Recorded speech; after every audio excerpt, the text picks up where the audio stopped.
امریکہ میں new York کا ایک جنوبی علاقہ ہے بہت بڑا، یہودیوں کا بہت بڑا گڑھ ہے۔ نیو یارک کو جیو یارک بھی کہا جاتا ہے، وہ تو اصل میں مرکز جو ہے وہ تو یہودیوں کا ہے۔ اس حوالے سے وہاں پر جو کرسچن زائنسٹ کہلاتے ہیں وہ اسرائیل کے یہودیوں سے بھی بڑھ کر کہیں سپورٹر ہیں۔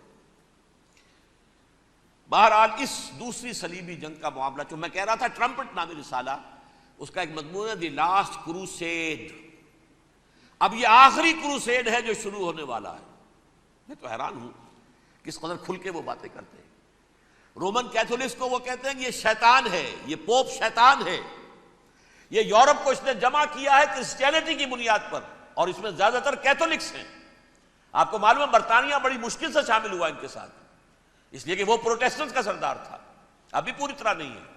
یورپ جو ہے وہ رومن امپائر دوبارہ یہ کھڑی کر رہا ہے، اور در حقیقت یہ جو ہے یہودیوں سے بھی چھیننا چاہتے ہیں اسرائیل کو اور فلسطین کو، اور مسلمانوں سے بھی، اور یہ وہی کروسیڈ جو تھے اربن ثانی کے، اس کی تیاری کر رہے ہیں تاکہ وہاں پر عیسائی حکومت قائم ہو جائے، کیتھولکس کی، پوپ کی حکومت قائم ہو جائے، جیسے ایسٹ تیمور میں کر دی ہے۔ ایسٹ تیمور میں کون سی حکومت بنی ہے؟ رومن کیتھولک اسرائیل میں بنے، تاکہ یہ سارے مقامات مقدسہ جہاں اسرائیل پیدا ہوئے، بیت حضرت مسیح پیدا ہوا، بیت الحم کہاں ہے؟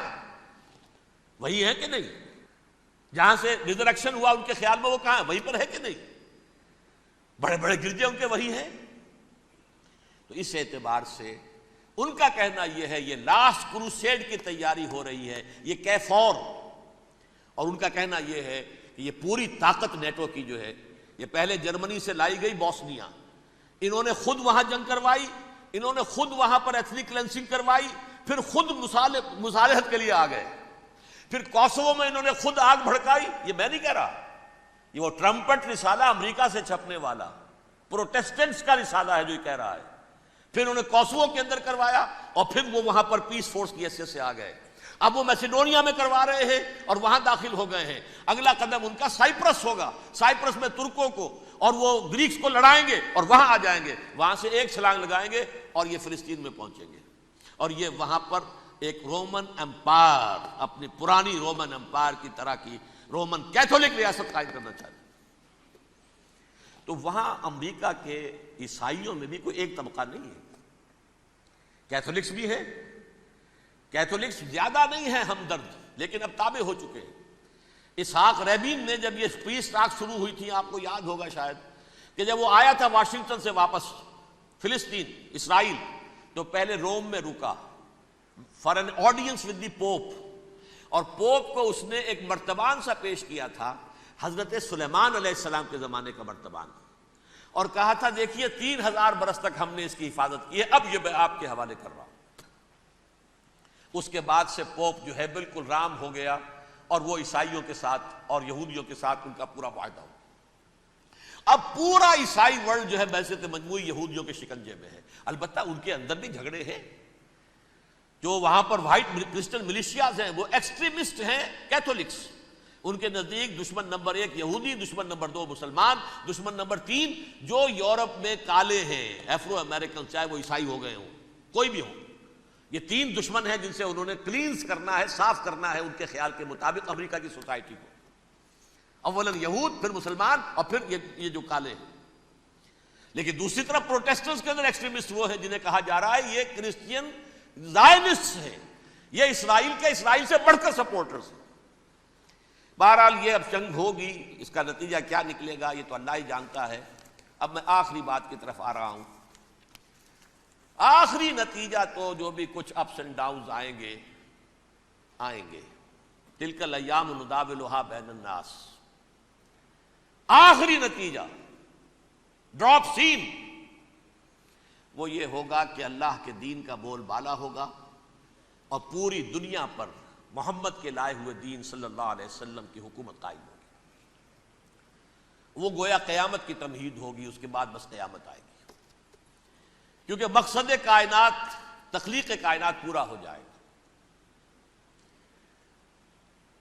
پوری مخلوقات کے اندر مقصد تخلیق، کلائمیکس آف کریشن محمد الرسول اللہ صلی اللہ علیہ وسلم، دین کی تکمیل محمد الرسول اللہ صلی اللہ علیہ وسلم۔ اور اس خلافت عرضی کے لیے جو حضرت آدم کو خلافت دی گئی تھی، جب اس میں وہ خلافت پوری دنیا پر قائم ہو جائے گی، اس کا مقصد پورا ہو جائے گا. And that will be the beginning of the end. اس کے بعد قیامت ہے. آخری نتیجہ تو یہ نکلنا ہے. اس سے پہلے سزائیں ہمیں بھی مل رہی ہیں. اور یہاں میں کانٹے کی بات جو چھوڑ گیا تھا اس کو بیان کر دوں. اللہ نے اس مغضوب علیہم قوم کو، اس ملعون قوم کو کیوں اب تک چھوٹ دیے رکھی؟ میں بتا چکا ہوں یہ بڑے عذاب کے مستحق ہو چکے تھے حضرت عیسیٰ علیہ السلام کے زمانے میں. چھوٹ دی ہے ابھی تک ہے، بلکہ ایک مرتبہ ابھارا ہے. 1900 برس کے بعد ابھرے ہیں یہ. بالفور ڈیکلریشن 1917، سن 70 عیسوی کے بعد، تقریباً 1900 برس، 1850 برس تو ہے ہی کم سے کم. پھر creation of Israel 1948، 1967 extension of Israel, یروشلم پر قبضہ. یہ سارا جو ہے کیوں ہے؟ اللہ تعالیٰ اس خیر امت محمد صلی اللہ علیہ وسلم، اس کے بہترین حصے کو سزا ان ملعونوں کے ہاتھوں دے رہا ہے. کیوں؟ جو جرم انہوں نے کیا تھا وہی ہم نے کیا. انہوں نے اللہ کی کتاب کو پیٹھ کے پیچھے پھینکا. نبذ فریق من الذین اوتوا الکتاب کتاب اللہ وراء ظہورہم. ہم نے اپنی پیٹھوں کے پیچھے پھینکا کہ نہیں؟ کولونیل رول سے آزاد ہوئے، کہیں اسلامی قانون نافذ کیا، کہیں اسلامی نظام قائم کیا. تو جو جرم ان کا تھا وہی ہمارا ہے. اور ہم خیر امت ہیں، اور ہمارے میں سے خیر ترین عرب ہیں. ان پر اللہ کا فضل، ان کی مادری زبان میں اللہ کی کتاب موجود ہے. پھر انہوں نے اللہ کے دین کو پیٹھ دکھائی. جو ملک آزاد ہوا کولونیل رول سے، یا اس نے قبلہ کر لیا اپنا ماسکو کی طرف، یا کر لیا واشنگٹن کی طرف. کسی نے مکے کو قبلہ بنایا. یہ بدترین سزا ہے. ویل للعرب من شر قد اقترب. اور ترمذی شریف میں تو یہاں تک روایت ہے، من اقتراب الساعۃ ہلاک العرب.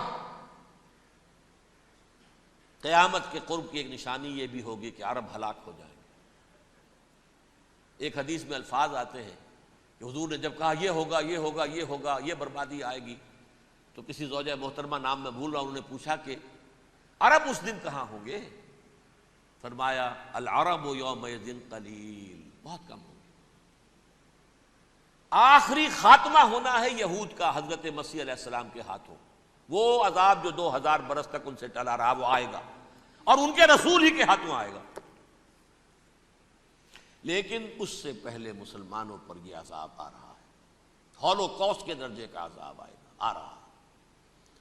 البتہ ہم پاکستانی اس میں یوں سمجھ لیجئے کہ وہ تو خبریں موجود ہیں احادیث میں، وہاں تو جو ہونا ہے ہونا ہے.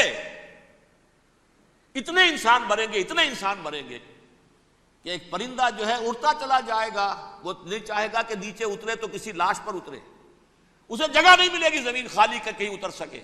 تھک ہار کر گرے گا، مرے گا تو بھی لاش کے اوپر گرے گا.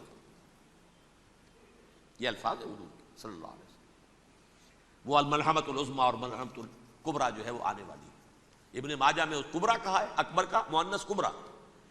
ملحمہ کبریٰ سب سے بڑی جنگ، اور ملحمہ عظمیٰ سب سے عظیم جنگ. یہ ہوگی اور بہت جلد ہوگی. اب آخری بات یہ عرض کر رہا ہوں، کریں کیا؟ کچھ کریں بھی کہ نہیں؟ پہلا کام تو یہ ہے کہ اصل زندگی آخرت کی زندگی ہے. دنیا میں تباہی بربادی آ بھی جائے، آخرت بچ جائے. پہلا کام یہ ہے کہ ہر شخص توبہ کرے، لیکن توبہ توبۃ نصوح، توبہ کی تسبیح نہیں. آیہ کریمہ کا ختم نہیں، لاکھ مرتبہ لا الہ الا انت سبحانک انی کنت، اس سے کچھ نہیں ہوتا. توبہ یہ ہے اپنی معاش کے اندر جھانکیے، اپنی معاشرت میں جھانکیے. جہاں جہاں اسلام کے خلاف کچھ نظر آئے پھینک دیجئے، نکال کر کاٹ دیجئے، بے پردگی ہے نکالیے، آپ کی کمائی میں کوئی حرام کا عنصر ہے ختم کیجئے، توبہ کیجئے، ابھی کیجئے، عملی توبہ، فرائض کی ادائیگی میں کوتاہی ہو رہی ہے ابھی شروع کیجئے، اللہ کے دین کے غلبے کے لیے جد و جہد، ان صلاتی و نسکی و محیایا و مماتی للہ رب العالمین لا شریک لہ وبذالک امرت وانا اول المسلمین، بڑی ہے۔ اگر میرے اور آپ کے کیے کچھ نہ ہوا تب بھی کم سے کم میری اور آپ کی آخرت تو بچ جائے گی، عاقبت تو بن جائے گی، اخروی عذاب، سب سے بڑا عذاب، دائمی عذاب، اس سے ہم بچ جائیں گے۔